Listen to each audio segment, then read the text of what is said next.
Nouvelle histoire, nouvelle rencontre, une rencontre de champion du monde, puisque le propriétaire éleveur a été champion du monde en 2002 avec Diamant de Sémilly et que son cavalier Donald Reynald était avec lui par équipe, cette fois lui avec Dollard de la Pierre. Le cheval a été champion de France des 6 ans, ici même il y a tout juste 12 mois. Il prend le départ pour l'épreuve des 7 ans, vous l'avez reconnu bien sûr, je suis avec Eric Levallois. Bonjour Eric. Bonjour Kamel. Happy, c'est ça le nom du cheval? Harry de Beaufour, votre élevage, champion des 6 ans l'an passé. Il repart pour une compétition un an de plus. Est-ce que le cheval a grandi, a changé, est capable de gagner cette... objectivement, vous êtes un grand homme de cheval, est capable de gagner les 7 ans, il a beaucoup appris? Il a bien progressé toute l'année. Ouais. Dire qu'il va gagner, ça, bien fort celui qui peut le dire actuellement. Ouais. Mais il va bien, le cavalier est confiant. Ouais. Après, ça reste du sport. Ouais. Combien vous faites net? On vous a beaucoup connu évidemment en tant que cavalier, j'ai dit champion du monde. Et puis depuis quelques années, vous élevez à grand niveau avec des chevaux. On l'a vu avec Dynastie de Beaufour, Nina Malvé qui est dans les 5 étoiles maintenant. Combien de poulains vous faites net? Actuellement, cette année, j'ai fait net une trentaine de poulains. D'accord. Et avec une volonté de faire du très très haut niveau, uniquement du très haut niveau? C'est toujours la volonté d'un éleveur. On essaye de bien croiser, d'essayer de chercher le bon étalon pour la bonne jument.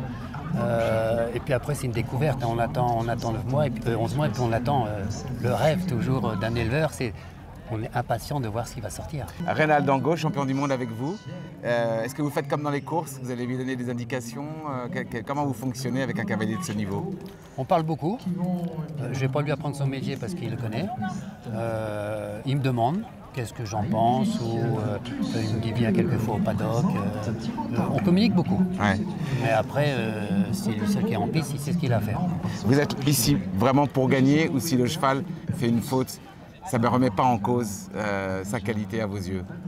On vient pour gagner, déjà on vient pour bien faire. Après gagner, c'est la cerise sur le gâteau. Ouais. Mais si on fait une faute, après ça reste du sport et ça n'enlève rien à la qualité du cheval. Ouais. Sur le moment, c'est vrai, nous sommes à Fontainebleau, ça fait toujours plaisir d'avoir un cheval sur un podium. C'est la cerise sur le gâteau. Mais bon, quand on aime ses chevaux... Un mot sur le pédigré, Eric, de ce cheval? Père et mère, la souche maternelle? Le père, c'est Cornetto Bolinski. Ouais. La mère, c'est Diamant par Toulon. Il a une petite histoire, ce cheval. La grand-mère, en rentrant des championnats du monde, avec mes primes, j'étais m'acheter 2 pouliches en Belgique. Donc ça, c'était en 2002? En 2002. Après RS. Voilà. Et dans l'hiver, j'étais m'acheter une Canane et une Toulon, qui était la grand-mère. La Toulon faisait 1,58 m, mais elle sautait très très bien. Et je l'ai croisée avec Diamant et Loto. Elle m'a fait 2 juments de Diamant et une pouliche de Loto que j'ai gardée pour la reproduction. Et sur les 2 diamants, j'en ai vendu une. Elle est partie aux États-Unis. Elle saute Grand Prix. Et puis cette jument-là que j'ai gardée, là, la Diamant, c'est une de mes bonnes souches, de mes bonnes mères.